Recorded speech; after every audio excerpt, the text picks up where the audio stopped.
Some games are just games. You play them, you enjoy them, and then you move on. And then there are games that stay with you. They stick in your mind. They live in your memories. They become part of your childhood, your teenage years, your story. For me, and honestly, probably for a lot of you, Pokémon FireRed wasn't just another game. It wasn't just a remake.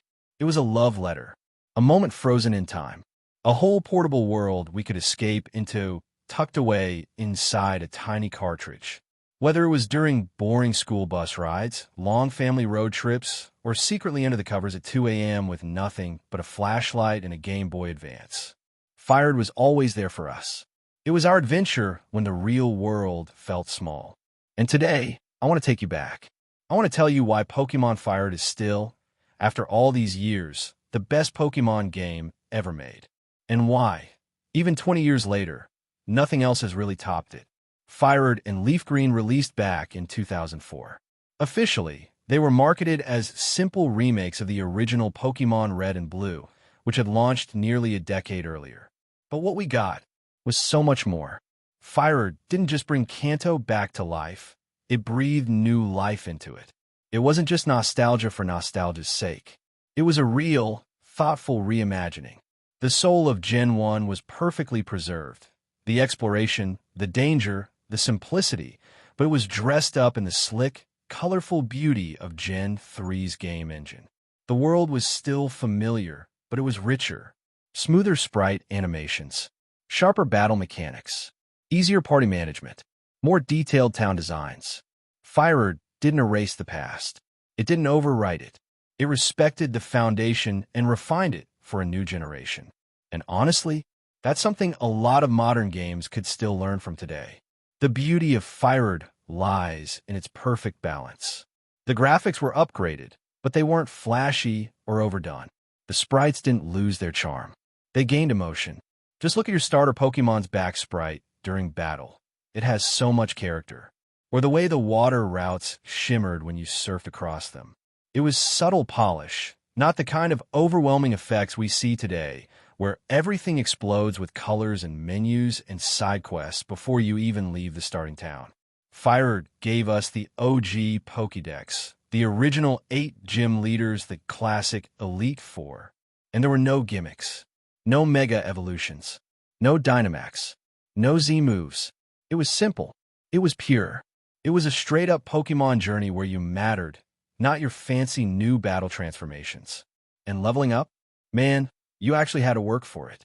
There was no universal EXP share that made every battle feel meaningless. You trained. You grinded. You cared about every team member. Every badge felt like a real achievement, not just another checkbox.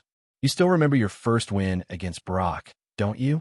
How your underleveled Charmander struggled because rock types laughed in your face. That was FireRed. It made you earn it. And just when you thought you had seen it all, the game threw you a curveball. The Sevii Islands. A brand new post-game region with its own mysteries, new Pokémon, side quests, and a secret continuation of the Team Rocket storyline. For a game that was supposed to just be a faithful remake, FireRed dared to expand. And it didn't charge you $20 for it. It was built right into that little cartridge. No internet download, no season pass. Just bonus content because, why not? It's crazy to think about, but the Sevii Islands have more meaningful post-game content than many full modern releases. And it wasn't just extra grind.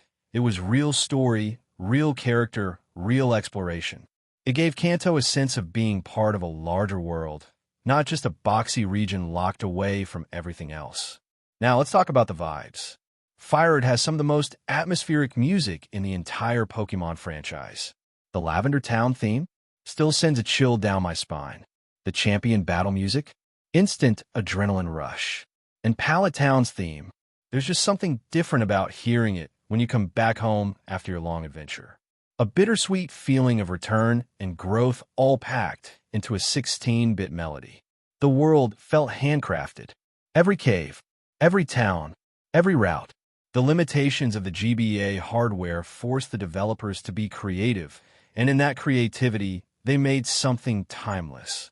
3D Pokémon games have come and gone, but the warm, cozy pixel art of FireRed, it's ageless. Now let's be real here. FireRed could be brutal. Running through rock tunnel without flash? Yeah, we've all suffered. Learning the hard way that ghost types are immune to normal attacks? Legendary. The Elite Four didn't pull their punches, either. And don't even get me started on catching Articuno, Zapdos, Moltres, or Mewtwo. Those battles weren't just a matter of throwing 50 Ultra Balls and hoping. You needed a plan. You needed a proper team, status moves, luck, and a lot of patience. But you know what? That difficulty made your victories so much sweeter. When your underleveled Raichu survived on 2 HP and paralyzed Lance's Dragonite. Or when your Charizard pulled through with a last-second flamethrower. Those moments? They're unforgettable. Over the years, Pokémon has gotten bigger, flashier, more open world, more competitive. And somehow, it's lost a little bit of its heart. Today's games have tons of features. Online battles, raid dens, breeding centers, shiny hunting, EV training tools. But they feel so busy, so hollow sometimes. FireRed wasn't trying to turn itself into a service model. It wasn't trying to keep you grinding forever. It just gave you a simple, beautiful, challenging adventure. It respected your time. It respected your skill. It didn't drown you in tutorials. It didn't hold your hand every 2 steps. It didn't pop up every 5 minutes with a reminder about your next objective. It just said, here's the world. Go be a Pokemon master. Maybe I'm just nostalgic. Maybe it's just my inner kid holding on to something. But honestly, I don't think so. I think FireRed really was peak Pokemon. It's the game that rekindled the love for the franchise when I thought I had grown out of it. It's the one I come back to when modern games feel overwhelming. The one that didn't need huge open worlds, hundreds of side quests, or flashy cinematic cutscenes to feel magical. It just needed solid gameplay, a moving soundtrack, and a burning adventure waiting inside a tiny cartridge. If you've never played it, I hope you do. And if you have, you already know, FireRed isn't just a game. It's a memory. It's a feeling. It's a part of who we are. Do you agree? Is Pokémon FireRed still the best Pokémon game ever made? Tell me your memories down below in the comments. I want to hear about your first starter, your toughest battle, or the time you finally caught that Mewtwo after 50 tries.